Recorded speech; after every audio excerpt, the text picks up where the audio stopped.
especially to you, Miss Lacostales. So, for today's report, I am going to report one of the poems that was written by Dr. Jose Rizal, which was entitled My First Inspiration or Mi Primera Inspiración. But before anything else, since we talks about poem, so what really a poem is? So, what thing that comes into your mind when you hear the poem? So, for me, when I hear poem, so I could say that mostly poem or consist of a rhyming words which you can see it at each of the end of each line and of each stanza.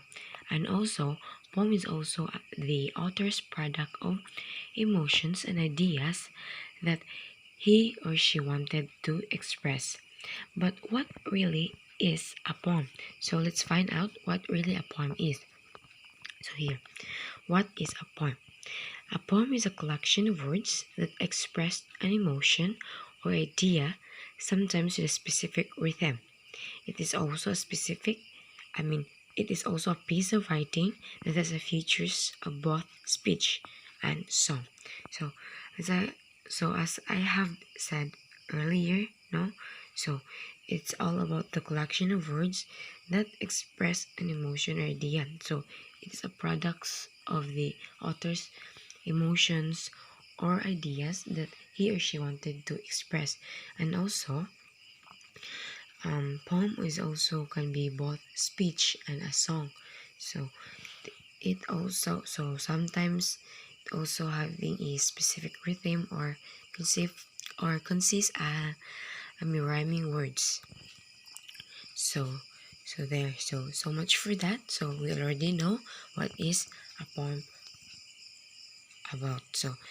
So now, we I'm going to start the reporting.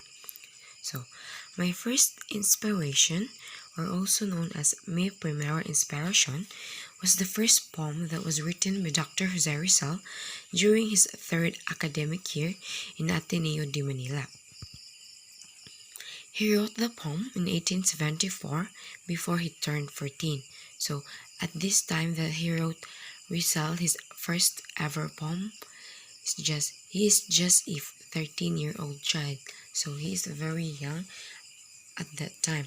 So next, so with whom does Dr. Jose Rizal's first poem dedicated? So we could say that this poem that was written by him, it was dedicated by a certain person or a thing, because um in every what do you call this? So in every artwork or a piece of work, um every every author or every artist um, dedicate it for a certain person or a thing. So in this, for Rizal, no, in this poem, so to whom does he dedicated his first poem? So asa gidedicate niya yung first poem, which is the katong Mi Primera Inspiration or My First Inspiration. So let's find out. Let's find out di niya gidedicate ang first inspiration after we viewed the poem. So, excuse me. So, here, there are terminologies that was being used in the poem, which are the Sylvan means wooden, Zephyrs means gentle breeze, Natal Day means birthday, Glisten means shine or glitter. So those are the following words that was used are in the poem of Dr. Results, I mean. So next, so here is the video link of Dr. Jose Rizal. Just wait, okay. Let's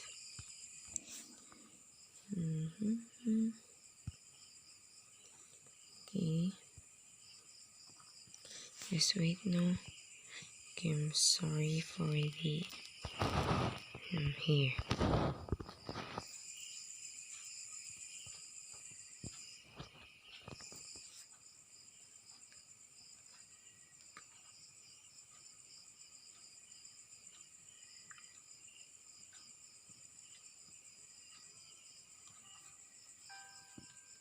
Why falls to rich spray of fragrance from the bowers of the balmy flowers upon this festive day? Why from woods and vales do we hear sweet measures ringing that seem to be the singing of a choir of nightingales? Why in the grass below do birds start at the wind's noises, unleashing their honeyed voices as they hop from bough to bough? Why should the spring that glows its crystalline murmur be tuning to the zephyr's mellow crooning as among the flowers it flows? Why seems to be more endearing, more fair than on other days, the dawn's enchanting face among red clouds appearing? The truth, dear mother, is they feast your day of bloom, the rose with its perfume, the bird with its harmonies, and the spring that rings with laughter upon this joyful day, with its murmur seems to say, live happily ever after.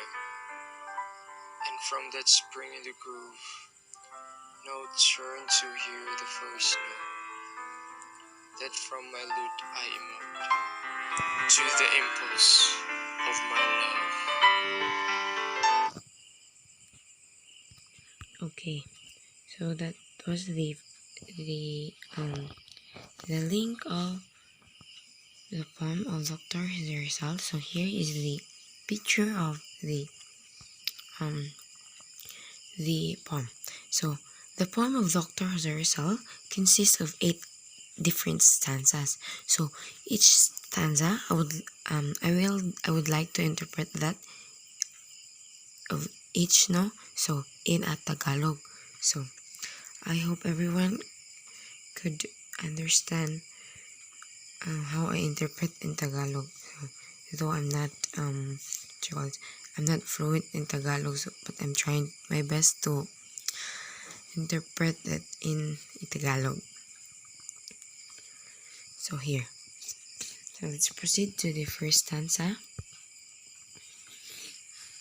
Why falls so rich a spray of fragrance from the bowers of balmy flowers upon this festive day? So, sa unang talata, excuse me, itinutukoy ni Rizal kung gaano kaganda ang panahon kung saan tila'y ginawa lamang ng Diyos para sa kaarawan ng kanyang minamahal na ina. Pinapakita rin dito ang kahalagahan at pagmamahal niya sa kalikasan at sa kanyang ina bilang likha at biyaya ng Panginoon. So, this is what, ito ang ipinapahiwatig sa unang talata. So sa sunod na talata, why from woods and vales do we hear sweet measures ringing that seem to be singing of choir of nightingales? So dito, alam natin na lubos na matunog ang pagaspas ng mga dahon ng puno kapag tinamaan ng hangin. Ang bahay pa naman ng pamilya ni Rizal, ayon sa kanyang mga kasulatan, ay hitik sa mga punong kahoy, kung kaya't iisipin, kapag pinagsama-sama ang iba't ibang puno sa hampas ng hangin, ay nakakabuo ito ng kakaibang musikang pumapantay sa halinang dulot ng mga tinig ng ibon. Hindi nakapagtatakang napapagaan nito ang loob at naging inspirasyon ng ating pambansang bayani katulad na lamang ng nadarama niya sa kanyang ina. So, next stanza. Why in the grass below do birds start at the wind's noises, unleashing their honeyed voices as they hop from bough to bough? So dito, ang hangin ay nagbibigay sa kanila ng inspirasyon upang kumanta ng isang magandang awitin habang lumilipad at nagpapalipat-lipat sa mga sanga sa puno. Maihalin tulad nito sa ina ni Rizal na kanyang inspirasyon sapagkat siya ang nagbigay sigla ng kanyang buhay habang siya ay lumalaki.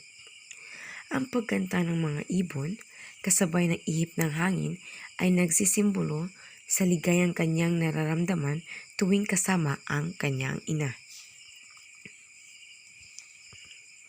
So, susunod na talata. Why should the spring that glows to be crystalline murmur be tuning to the zipper's mellow crooning as among the flowers it flows? So dito, ang ikaapat na talata ay nagpapahayag pa rin ng katanungan sa isip ng manunulat. Katanungan at ang pagkabighani sa ganda ng batis at kanyang nakikita at ang kalmadong tunog na nagagawa ng simoy ng hangin na tila hinihele ang mga bulaklak. So, as you can see, so in this first half of the poem, which is the fourth stanza, it is na, so sa bahagi ng tula ay ipinapahayag ni Rizal ang pagmamahal sa inang kalikasan. So he described the first half of the poem about the Mother Nature, and also at sa kanyang ina na si Doña Teodora Alonso. So, ang paghihele ng hangin sa mga bulaklak ay gaya rin ng paghihele ng kanyang ina sa kanya noong siya ay bata pa. Ang paghihele ay maaari ring sumasalamin sa pag-aaruga at pagmamahal ng kanyang ina sa kanya na nagbunga ng kanyang pamumukarkad na siya'y lumaki gaya ng bulaklak malapit sa malinaw na batis. So, hence, in this first half of the poem, we have music of birds and brook inspired by the wind. That is, the every air we breathe, we also breathe in the fragrance of flowers. Among with each brook flows, for it is born in the wind. The imagery of these four stanzas is thus neatly tied together, giving us a sense of festivity of a beautiful spring day in nature. So the poem could be complete at this point, and it would be a sweet little nature poem, a song. So sa apat na talata, so the four stanza, so we could say that it's all about a sweet little nature poem. But the poem moves in different direction now. So here in the fifth stanza, why seems to be more endearing, more fair than on other days, the dawn's enchanting face among red clouds appearing. So here, ito ay inihayag sa taludtod na ito na inilarawan at inihalin tulad ni Rizal ang bukang liwayway sa pag-uwi ng kanyang ina na siya namang ipinapakita kung gaano kagalak ang nararamdaman niya at ang kanyang ina kahit na ito ay kalalaya lamang sa pagkakadakip. Ang kanilang kasiyahan ay maihalin tulad o mailalarawan ni Rizal sa pamimista sa nagbabagong ulap na siyang makikita sa dulo ng taludtod na ito. So next, the reason, dear mother, is the feast your day bloom, the rose of its perfume, the bird of its harmony. So here, so sa nagdaang taludturan, binubuo ng mga katanungan. So nais ng manunulat na si Dr. Jose Rizal paghalimuin ng mga bulaklak, ang pag-awit ng mga ibon, ang pagsilang ng tagsibol, ang pagkulay rosas ng kalangitan sa napipintong paglusaw ng gabi, sa araw kung bakit maigting ang kagandahan ng kapaligiran sa mga sandaling iyon higit kailanman.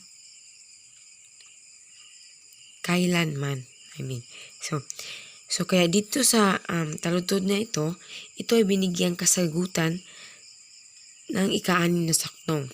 So dito, so sa linyang ito, the reason, dear mother, is the feast your day of bloom.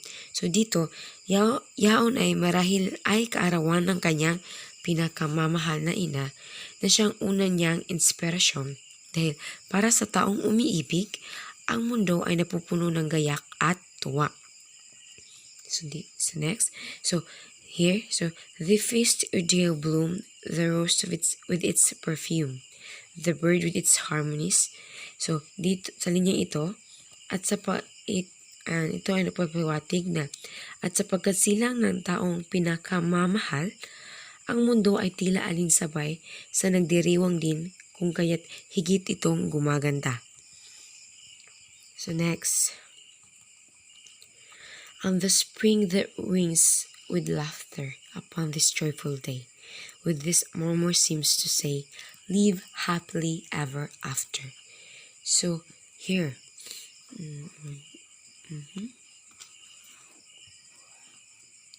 So here no.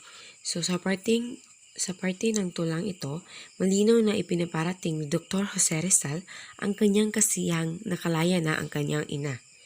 Mahiyan tulad niya ang kanyang kasiyahan sa tagsibol na tila ay naghatid ng tuwa at nagsasabing mabuhay ng matiwasay. At also, makikita din dito ang kahalagahan ng kanyang pamilya kay Rizal, lalo na ang kanyang ina, kung kaya naman ito ang naging inspirasyon at sa kanyang kung dito rin makikita kung gaano pinapahalagahan niya ang kanyang ina at siya din ang kanyang naging inspirasyon. So here Dr. Jose Rizal values family, especially his mother, and also his family was also his inspiration in life, specifically his mother here in this poem. So next, from the spring of the grove, now turn to hear the first note, that from my lute I emote to the impulse of my life. So here so the last stanza means that sa huli sa huling bahagi ng tula ay isang metapora na paghanga ni Rizal sa kagandahan ng kalikasan at kapaligiran na ginagamit niyang instrumento kung gaano kahalaga ang araw ng kanyang kaarawan ng ina.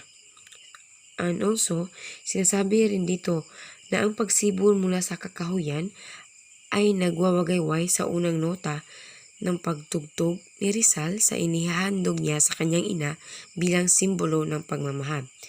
Ginamit niya rin ang kalikasan at kapaligiran upang mailarawan kung gaano siya nagpapahalaga at nagdidiwang sa kanyang ina.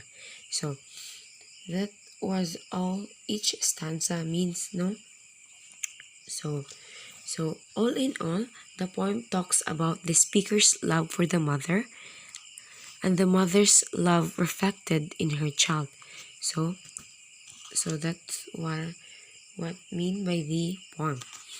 So here, so we could say that the poem symbolizes how beautiful is the nature is, and by that Rizal uses nature to describe and appreciates her mother and also her birthday, because Rizal's life was being greatly influenced by the nature, where he makes the nature as one of his inspiration in life, as well as he used also it to express his love to her mother, especially to all his loved ones as his inspiration. And also, tulad ng paghanga at pagmamahal natin sa pamilya, ay dapat rin nating pahalagahan ang kalikasan at kapaligiran. Ito ay nagsisilbing salamin ng ating buhay bilang tao at pagpapahalaga sa mga ginawa ng ating may kapal. So bilang isang nilalang, ang pagkakaroon ng magandang buhay ay matatamo lamang kung papahalagahan natin ang pamilya, kapaligiran at ang Diyos na siyang sentro ng ating buhay. So sa tulang ito so this poem really talks about the family, natures, and the God who made things possible. So here. So next. So here. With whom does Dr. Jose Rizal's first poem dedicated? So we already know, no? So to whom does Dr. Jose Rizal first poem dedicated? So we'll know that the first poem of Rizal was being dedicated to his mother's birthday because his mother was freed from prison. So it was interpreted there. This main point that he is how he expressed there in the poem how happy and or how grateful he is in his mother's birthday, and also um what do you call this one, ha, kung gaano siya kagalak na makita ang kanyang ina dahil sa kalalaya lamang nito. So there it was stated there. So next, so the theme of the poem would be could be eternal love and appreciation for his mother, Doña Teodora Alonso Irialonda, and the beautiful and strong bond between the mother and the child. So we could say no that the theme of the poem is talks about the eternal love and appreciation. No, so you could see there it was really understandable, no, na the result shows his eternal love to his mother from the poem that was being described or expressed, and also the appreciation of his mother through nature to human act.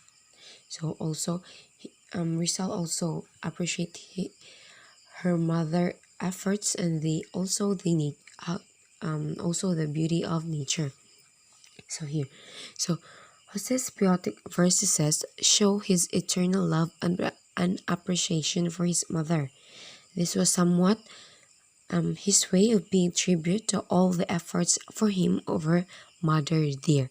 So it's talk about Rizal Rizal made this poem as a tribute to his mother's effort to him, no? So that really the poem mean. So in this in his first poem. So that's all, and I hope you learned something. But before I end with this effort, I just want to know that I mean I just want everyone to know that ako ra jud ang usa nga ni report ani. So since ang akong mga ka-groupmates akong ka-groupmates is wala sila kuan ako, no. So ako nang gigamit ang all types of approaches, but kuan they just ignore my messages about this reporting, no. So it seems that they are not interested with this report, no. So me, myself, and I just decided to report individual, and then but I I have the permission to report this by individual, no, to Miss Lacostales. I already informed her na ako ra jud usa mo report sa group 6 kaning poem ni Rizal nga which was entitled My First Inspiration or My Premier Inspiration. So di ta ma-shock guys kay ako ra jud siya usa. Then I don't know is nag-unsa to akong mga groupmates nganong igo ra silang honestly, so no, ni chat ko nila pag last Friday. Then si ang usa is gisend ra ko niya or ako message kuha na Monday na to siya nag-seen. Then gisend ra ko niya without wala siya response. So unsa ko nako pagkabalo nga kuan. So it seems na di siya interested siguro, no? Basin busy siya. Then for the other one, which is Neil J Rivera. So we'll know that si Neil G is di kay siya mag-online. So I approach him, no? Kanang ako siyang gichatan. And also thanks to Emerson Amparo kanang he also approached Neil G, no? Neil G for our report, but Neil G kanang wala Japan siya ni respond, though nag-online siya pagkuan. Basta the other day ni online to siya, tas wala na Japan niya gisin ako messages. So that's all, no? So that's all for my excuses nag-individual ko. So that could be all. Thank you, and I hope everyone learned something. Thank you.